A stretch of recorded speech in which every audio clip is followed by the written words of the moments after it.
한 주간의 생생한 농식품 가격 정보를 전해드리는 생생가격공감. 안녕하세요. 오춘길입니다. 여러분 10월 첫째 주 잘 보내고 계신가요? 10월이 시작된 만큼 제법 가을 느낌이 나는 것 같은데요. 저는 아침 저녁으로 선선한 날씨도 날씨지만 구름 한 점 없는 파란 하늘을 보면 정말 가을이 왔구나라는 걸 느끼게 되더라고요. 하지만 성큼 다가온 가을이 마냥 반갑지만은 않은 분들이 있다고 합니다. 바로 이런 환절기에 목감기 때문에 고생하는 분들인데요. 이렇게 기침이나 기관지염 하면 떠오르는 과일, 배에 대한 내용을 오늘 생생가격공감에서 만나실 수 있습니다. 서울청과 현장의 홍표창 경매사를 연결해 보겠습니다. 안녕하세요. 네, 안녕하세요. 네, 경매사님, 가을의 대표 과일 배 하면 신고배가 가장 먼저 떠오르는데요. 사실 배의 품종도 여러 가지가 있다면서요? 네, 배 품종은 방금 말씀하셨던 신고 외에도 원앙, 화산, 한아름, 황금, 신수 등 아주 다양합니다. 하지만 품종별로 각각 특성이 다르기 때문에 출하 시기가 다른데요. 8월 중하순경을 기점으로 원앙이 출하되고요. 9월 말경에 화산 품종이 출하됩니다. 이 원앙과 화산은 신고에 비해 품종 특성상 과즙이 많고 육질이 연한 반면 저장성이 떨어지기 때문에 조기 출하가 이루어집니다. 반면 신고배는 저장성이 좋아 1년 연중 출하가 가능하고요. 이런 이유 때문에 출하주분들이 선호하는 품종이기도 합니다. 실제로 배의 출하량을 보면 신고가 전체 중에 75%를 차지하고 있음을 알 수 있습니다.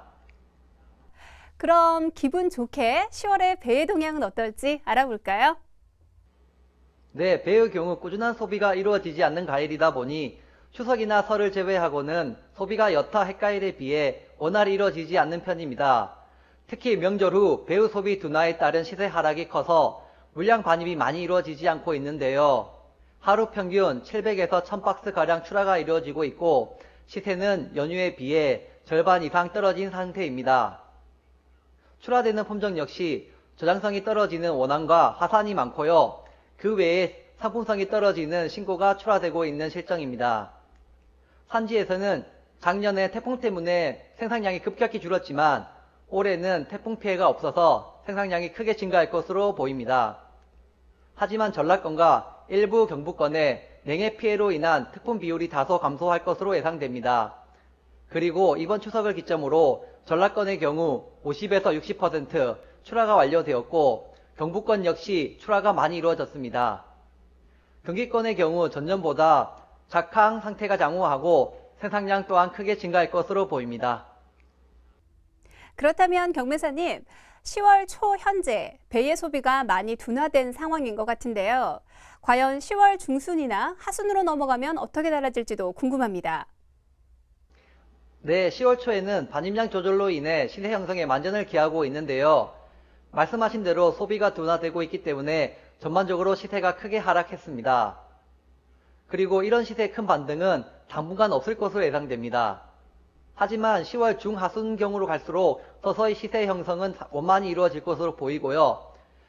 반면 주말 작업 시 물량 몰림 현상이 종종 발생해서 시세 형성이 어려울 수 있으니까 생산지에서는 출하 경매사와 통화 후 출하 날짜를 조율한 다음 출하하시면 좋을 것 같습니다.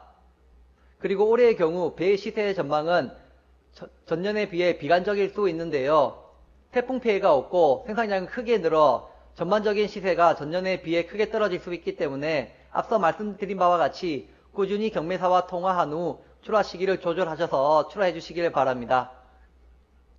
네, 출하주분들은 특히 10월에는 시기를 잘 맞춰서 출하를 하셔야 할 것 같습니다. 지금까지 10월의 배 동향에 대해 알아봤습니다.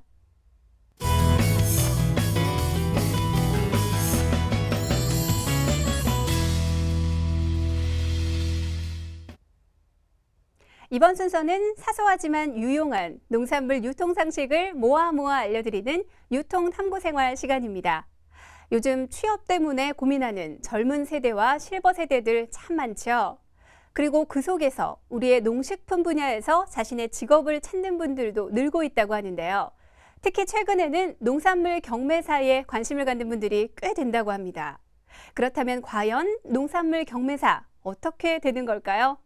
홍표창 경매사에게 답변을 들어보도록 하겠습니다. 경매사님, 간략하게 정리해 주세요. 네, 우선 경매사와 경매를 하는 회사인 도매시장 법인을 분리해서 보는 게 개념 정리가 빠를 것 같습니다. 저희 서울청가의 경우 경매사가 근무하는 회사지만 경무 업무에 종사한다고 해서 모두 경매사가 되는 것은 아닙니다. 반대로 경매사 자격증이 있다고 해서 누구나 서울청가와 같은 도매시장 법인에 와서 경매를 할 수 있는 것도 아닙니다. 보통 경매사가 되는 과정을 보면 일단 도매시장 법인에 입사를 한 다음 경매사 자격증을 취득하고 일정 기간 동안 경매와 관련된 경험과 역량을 쌓은 뒤에 경매사가 됩니다. 이 기간이 짧게는 3년에서 길게는 10년 정도 되는데요. 과거에는 생산자의 자녀나 농산물 유통과 관련된 사람들이 주로 관심을 갖고 입사를 했지만 최근에는 경매사가 널리 알려지고 그 전문성과 장점이 홍보되면서 많은 사람들이 경매사가 되기 위해 지원을 하고 있습니다. 특별히 전공이나 자격증에 대해 제한을 두지 않지만 그래도 학부에서 농업경제나 경제학을 전공하고 경매사, 농산물 품질관리사, 유통관리사 등 관련 자격증을 취득한 경우라면 입사에 큰 도움이 될 겁니다. 네, 그랬군요. 자격증을 따면 바로 경매사가 되는 줄 알았는데요. 수년간의 경험이 바탕이 되어야 하는 거였네요. 경매사님 도움 말씀 감사합니다. 오늘 저희가 준비한 내용은 여기까지입니다. 차가워진 날씨 우리 배로 감기도 물리치시고 건강한 한 주 보내시길 바랍니다. 공감해 주신 여러분 고맙습니다.